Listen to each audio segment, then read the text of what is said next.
My parents told me they wanted to repair our relationship. They said they missed me.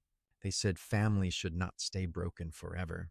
The problem was that they only remembered I was their son after they no longer needed me to be quiet. I'm 27. My girlfriend, Tessa, is 28. We have been together for almost 3 years. For most of that time, I thought she understood why I kept distance from my parents. She knew the basic story. My older sister, Nora, was born with severe medical needs. She could not walk. She could not speak. She needed machines, medication, appointments, and constant care. I do not blame Nora for that. I never have. But my childhood became something built around her needs and my silence. My parents did everything for Nora, every hour, every dollar, every emotional reserve they had.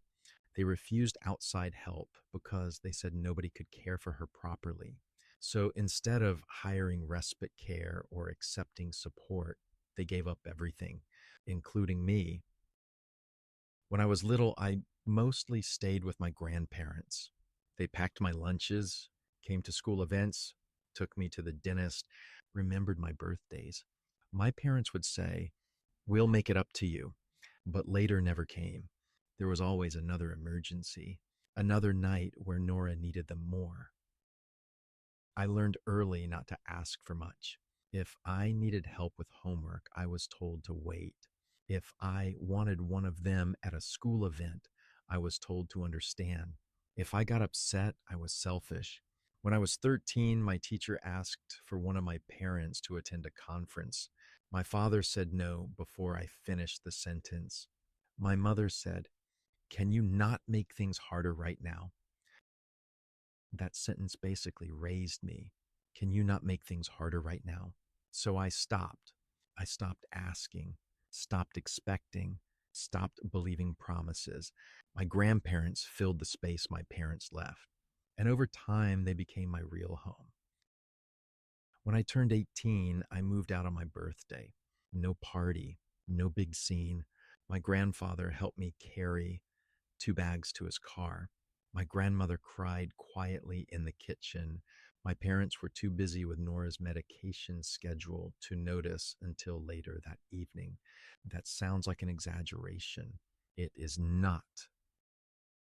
For years after that, contact with my parents stayed thin. Holiday messages, short calls, occasional guilt from relatives. I built my own life.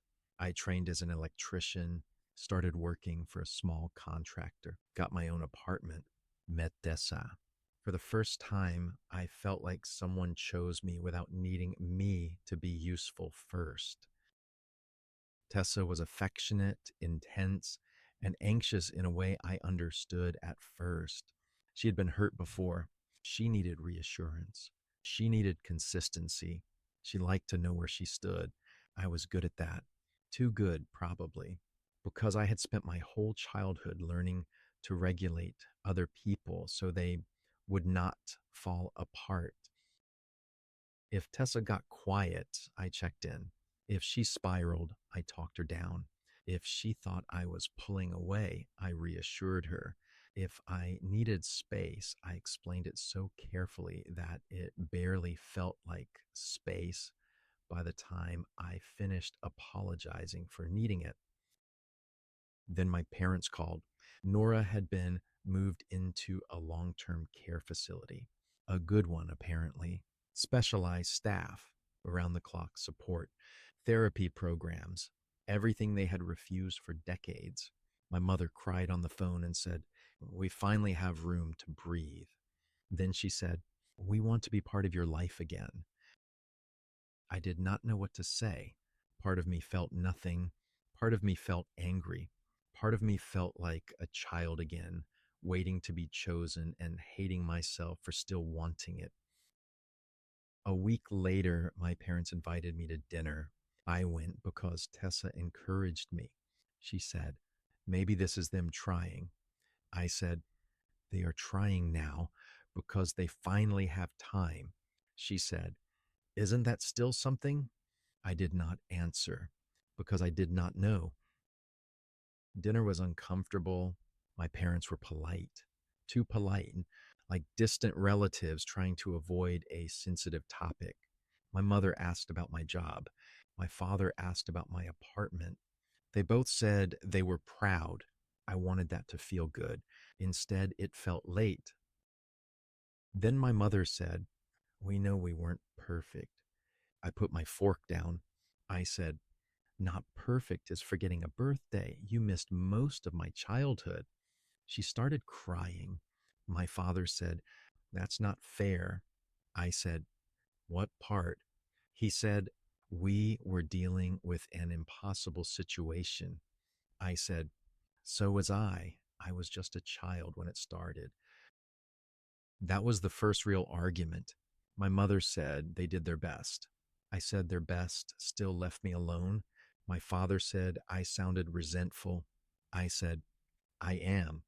He looked shocked, like resentment was unreasonable after 20 years of being an afterthought.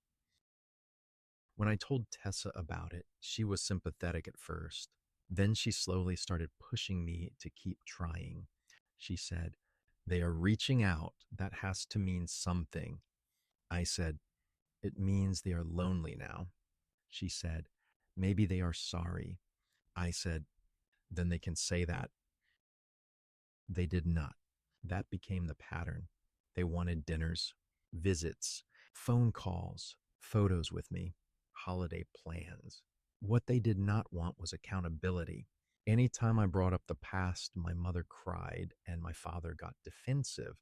Anytime I asked why they refused help for Nora when it cost me my childhood, they said I did not understand what they had been through. Nobody seemed interested in what I had been through. Around the same time, things with Tessa became heavier. She was upset that I had pulled back emotionally. She said I was becoming distant. She said my family situation was making me shut down. That was probably true. But when I needed quiet, she needed reassurance. When I needed time, she needed conversation. When I said I was exhausted, she said, "I feel like you're leaving me." One night I told her, "I cannot keep comforting everyone about the pain they caused me." She said, "I didn't cause it." I said, "I know, but I'm still expected to manage your fear about it." She looked hurt. I hated that, but it was true. Then came the breaking point. My parents invited me to a family lunch. They said my grandparents should come too. That surprised me.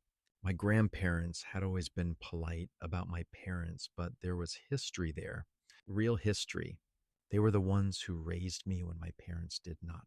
Still, I thought maybe it was progress. Halfway through lunch, my father made a toast.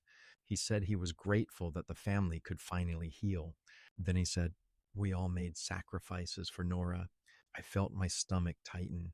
Then he looked at my grandparents and added, "And some people made it easier for our son to stay angry instead of helping him understand." The table went silent. My grandmother looked down. My grandfather's jaw tightened. I said, "Do not do that." My father said, "I'm just saying the truth." I said, "No, you are blaming the people who showed up because you didn't." My mother started crying. My father said, "They kept you from us emotionally." I said, "You handed me to them physically." He said, "That was different." I said, "Yes, because that was convenient for you."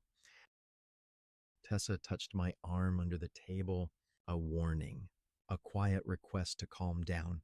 That made something in me snap, not loudly, just clearly. I pulled my arm away and said, "I'm not calming down so everyone else can feel better." My father said I was being cruel. I said, "You called the people who raised me the problem because you don't want to admit they had to raise me." He said, "You have no idea what it was like caring for your sister." I said, "And you have no idea what it was like being the child who learned not to need anything." That was the turning point because nobody answered. Not my mother, not my father, not Tessa. For once, the silence was not mine to fill. After lunch, Tessa and I argued in the car. She said I humiliated my parents. I said they humiliated my grandparents. She said they were trying to include you. I said they were trying to rewrite the story with themselves as victims and me as the bitter son. She said, maybe they just don't know how to apologize. I said, then they can learn before asking for forgiveness. She got quiet. Then she said, I'm scared you'll cut me off one day too. That sentence hurt because it made my family trauma about her fear. Again, I said, Tessa, I need you to hear me without turning this into a test of whether I love you. She started crying. She said, I'm just scared. I said, I know, but I'm tired of fear being treated like a reason everyone gets to pull on me. Update 1. I told my parents I will not meet again until they can acknowledge what actually happened. Not just say things were hard, not just say they did their best. Acknowledge that I was neglected. My mother said that word was cruel. I said living it was worse. Update 2. My grandparents told me they were proud of me. My grandmother said she had waited years for me to say it out loud. That broke me more than the fight did because it meant they had seen everything. They just never wanted to make me choose. Update 3. Tessa and I are still together, but we are not okay. I told her I need her to support me without trying to manage the ending. She said she does not know how. I told her honesty was a start. I do not hate my parents. That would be simpler. I think they were desperate, overwhelmed people who made one child their entire world and expected the other to orbit quietly. But understanding why something happened does not make it harmless. I was not a low maintenance child. I was a child who learned that needing less was the only way to be less of a problem. Maybe I should forgive them. Maybe I will someday. But I am done pretending reconciliation means everyone skips the part where they admit what they did. And I am done comforting people through the consequences of how they treated me.